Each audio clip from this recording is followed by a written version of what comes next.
AITA for refusing to split the bill with friends at a restaurant because I was tired of paying much more than I ordered. They decided to teach me how to pay, so they came to my house with food and a check. I am a 26-year-old guy, and for the past few years, I've had this pretty regular tradition with my group of friends. Every week, almost like clockwork, we go out for dinner together. It started out pretty casually, just a fun way to catch up, try some new places, and unwind after work. Somewhere along the way, it kind of solidified into this unwritten rule that every week, we would pick a restaurant, go out, eat, drink, and split the bill equally at the end. At first, I did not question it at all. I figured that was just how people did things when they went out in groups. I had seen it in movies, I had heard other people talk about it, and honestly, I did not mind at the time. It felt easy and I was just happy to be included in a regular tradition with friends. Back then, I was not really keeping track of who ordered what, and I was honestly just grateful for the social time. But as the months rolled on, I started to notice a pattern. I would show up, order a main dish, usually something pretty modest, think pasta, maybe a burger, or some kind of rice dish. I would ask for water because I have never really been into alcohol, and I do not have much of a sweet tooth, so I almost never got dessert. Meanwhile, my friends, who I do love and have known for years, would go absolutely wild. Mike, Emma, Jake, and Taylor have very different dining habits than I do. They love appetizers. They love desserts. They especially love cocktails, craft beers, fancy wines, you name it. Every meal was like a mini celebration for them. I would sit there, quietly eating my pasta and sipping my water, while the table filled up with plates of calamari, fried zucchini, charcuterie boards, cheesecake slices, and chocolate lava cakes. And the drinks, rounds and rounds of drinks, expensive cocktails with infused syrups, or bottles of wine that cost more than my entire meal. I noticed it at first as just a nagging thought. Wow, I am definitely not getting my money's worth here. But it was not until I started tracking my expenses more closely that I realized how bad it was. A meal that should have cost me around $20 was regularly costing me $40 or $50. And that was not even counting the tip. Every time, I was essentially subsidizing everyone else's night out. I kept telling myself it was not a big deal. These were my friends. It was just money. But the resentment kept building. It was not even about the money itself, it was the principle. I was paying double, sometimes even more, for food and drinks I was not even consuming, while everyone else got to indulge guilt-free because the bill was just getting spread out equally. I know some people might say that is just part of group dinners. But at what point does it stop being fair? When one person is drinking nothing but water and eating one entree, and another person is ordering 3 cocktails, 2 appetizers, a steak, and dessert, is splitting things evenly really the fair way to do it? It all came to a head last week. We were out at this trendy spot, one of those places where everything on the menu is overpriced but beautifully plated. We were laughing, chatting, the usual vibe. I ordered a simple pasta dish and my usual water. Meanwhile, the others ordered cocktails, shared 3 appetizers, ordered the most expensive entrees, and then, just to cap off the night, 2 desserts for the table. The bill came, and like always, someone grabbed it and said something like, "Okay, we will just split it 5 ways." And I felt this wave of frustration wash over me. I had already decided before we even sat down that this time, I was not going to let it slide. I was tired of paying for food I never ate and drinks I never touched. So I spoke up. I said, "Actually, I am just going to pay for what I ordered tonight." The table went silent. It was like I had just said I was moving to another country and cutting off all contact forever. Everyone kind of stared at me, and I could see the confusion on their faces. Mike, who almost always took the lead with the bill, said something like, "That is going to be so inconvenient for the waiter." Emma said it felt like I was making things unnecessarily complicated, like I was breaking some sacred code we had all silently agreed to. I stayed calm.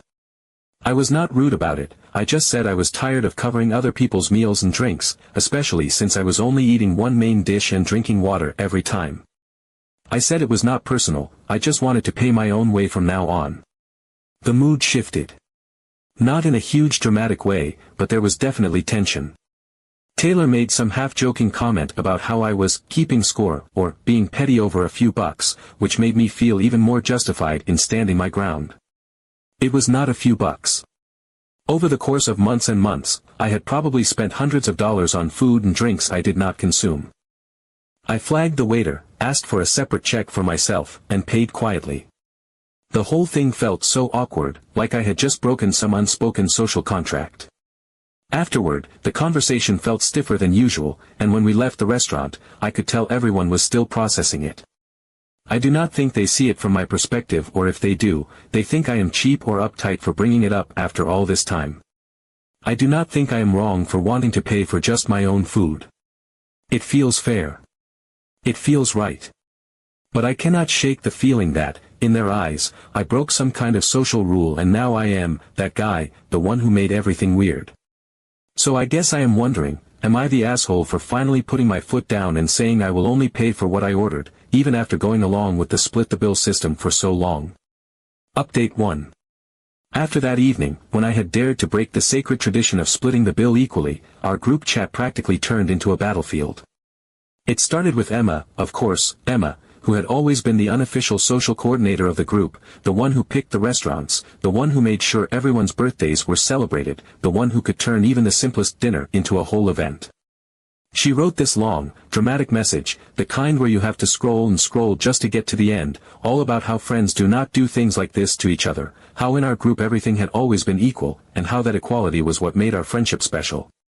According to her, we had built something rare, a group where no one kept score, where no one had to feel like they owed anyone else, because it all balanced out in the end.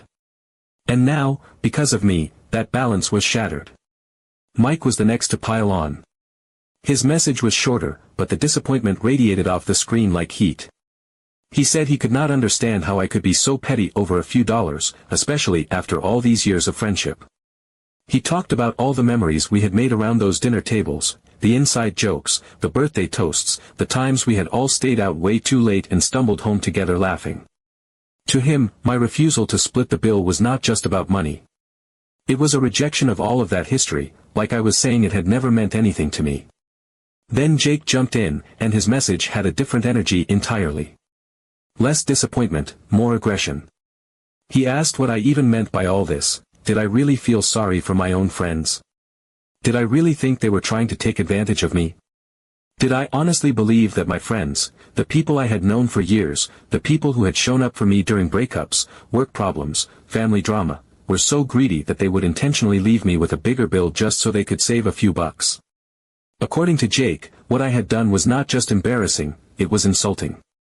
I had made them all feel like freeloaders without ever giving them the chance to explain or even notice there was an issue. The only remotely neutral voice was Taylor, and even that was lukewarm at best. Taylor wrote that he could understand my perspective, that it made sense why someone might not want to pay for more than they ordered, but that it also created unnecessary tension in a group that had never had that kind of tension before. It was one of those messages that tried to walk the line between both sides but ended up just making it clear that Taylor would rather I had just kept quiet and gone along with the group. I did not respond right away. Honestly, I had to sit with it for a while. I reread Emma's novel of a message more times than I can count, trying to understand how we had gotten to this point. All I had done was ask to pay for my own food. That was it. I had not insulted anyone, I had not accused anyone of anything, I had not made a big speech about fairness or financial boundaries. I had simply asked for a separate check and paid for myself. And somehow, that single action had detonated a bomb right in the center of our friend group. A week passed. The chat stayed quiet. No one invited me to anything, no one asked how I was, and I honestly started to think that this was it, that I had been quietly exiled from the group, that my years-long friendship with these people had ended over a plate of pasta and a glass of water. I started thinking about all the times I had been the one to cover the extra few dollars when the tip came up short, all the times I had gone along with expensive restaurant choices even when my budget was tight, all the times I had said nothing while the table filled with appetizers I did not touch and drinks I did not order. I wondered if any of that had ever mattered to them, or if all they saw now was the guy who dared to say no. And then, out of nowhere, the invitation came. A message in the group chat, simple, casual, like nothing had happened at all. Dinner this Friday, usual time, new spot, should be fun. It was so normal it felt almost surreal. I hesitated for a long time before replying. Part of me wanted to just ignore it, to let the silence stretch out until they got the message that I was done. But I also knew that if I skipped this dinner, if I let them go without me, it would be the final nail in the coffin. So I replied that I would come, hoping, stupidly, I guess, that we could all just move on. The dinner itself started off fine. Awkward, but fine. There was the usual small talk about work and shows we were watching and weekend plans. Nobody brought up the group chat explosion, and for a while, I let myself believe that maybe, just maybe, we could get past it. I ordered something simple, nothing flashy, and as usual, just a glass of water. It felt like we were all dancing around the tension, pretending it was not there even though it was practically sitting at the table with us. But then the check came.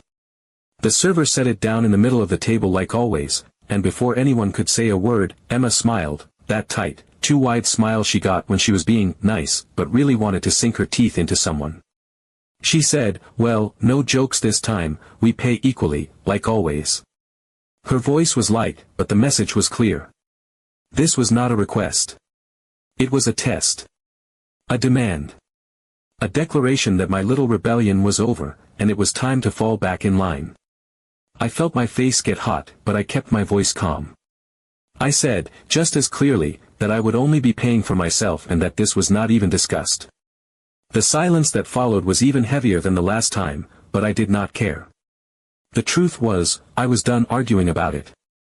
I had made my choice, and they could either accept it or not. No one said anything.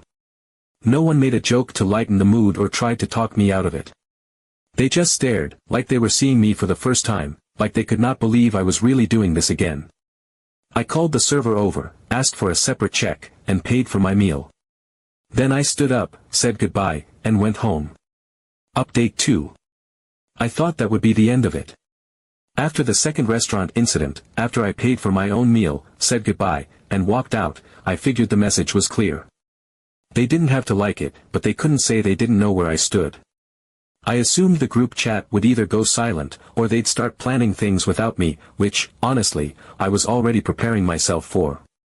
I was even starting to accept the possibility that this friend group, the group I'd been part of for years, the people I'd shared holidays and birthdays and lazy Sunday dinners with, might not make it through something as simple as me wanting to pay for my own food.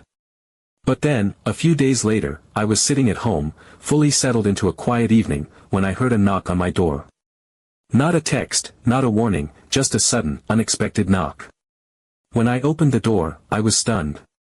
All four of them were standing there, Emma, Mike, Jake, and Taylor, all grinning way too wide, holding bags stuffed with food containers, pizza boxes, bottles of soda and beer, and even a couple plastic containers that were very obviously desserts from some bakery.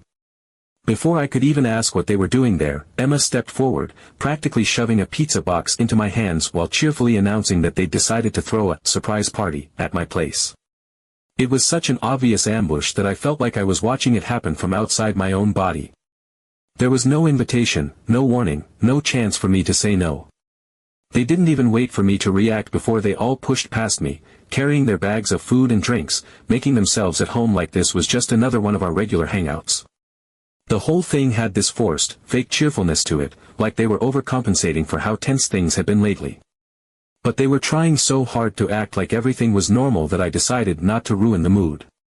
After all, these were my friends, right? If this was their awkward, overly pushy way of making peace, I could swallow my irritation for one night. So I went along with it. I cleared off the coffee table while they unpacked everything. Pizza boxes stacked on top of each other, fried appetizers spilling out of greasy paper bags, desserts carefully placed in the middle like some kind of centerpiece. They put on a show of making sure I got a slice first, handing me a plate like they were trying to prove how generous they were, how much they valued me, how we were all in this together. I played my part too, laughing at their jokes, joining in when they reminisced about old stories, even though the whole thing felt slightly off, like a stage play where everyone knew their lines but no one really believed them. It was awkward in that way where no one wanted to admit it was awkward. There were a few too many exaggerated smiles, a little too much enthusiasm over completely mundane topics, and more than one long silence where no one knew what to say. But I kept telling myself it was fine. It was just food, just one night, and if this was their way of smoothing things over, I could roll with it. The resentment was still there, simmering under the surface, but I convinced myself that keeping the peace was more important than reopening the argument. And then, just as I was starting to think I had survived the night without incident, they sprung the trap. Emma, with her performative grin still plastered across her face, pulled a folded piece of paper out of her bag and held it up like it was some kind of trophy. It took me a second to realize what it was, a printed-out check, with all the food and drinks we'd just eaten listed out, along with the total. And before I could even process it, they proudly announced that they'd gone ahead and divided the cost evenly between the 5 of us, and now it was time for me to pay my share. Because, they said, this is how fair friendship works. I felt my stomach drop. It wasn't even the money itself, it was the sheer audacity of it. They had shown up at my door, completely uninvited, taken over my living room, eaten their fill, and now they were trying to teach me a lesson about fairness by demanding I pay for food I never agreed to in the first place. It was so condescending, so smug, so blatantly a setup that I almost couldn't believe they were serious.